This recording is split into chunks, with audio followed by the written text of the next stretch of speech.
என்னுடைய காயங்களை எல்லாம் அவர் தழும்புகளினால் குணமாக்கினார். கரங்களை உயர்த்தி சொல்லுங்க பார்க்கலாம்.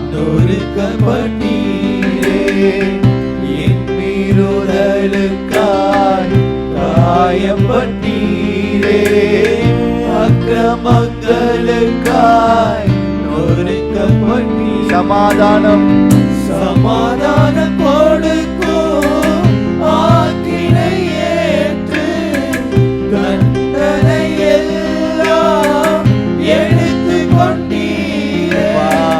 சமாதானம் கொடுக்கும் ஆக்கினை ஏற்று தண்டனை எல்லாம் இதனால என் பாவங்கள் மன்னிக்கப்பட்டது. அதிகமாய் மன்னிக்கப்பட்டே,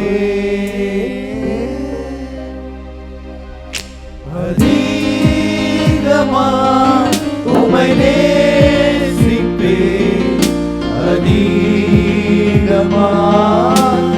இரக்கம் பெற்றே, அதிகமாய் உம்மை நேசிப்பே, அதிகமாய்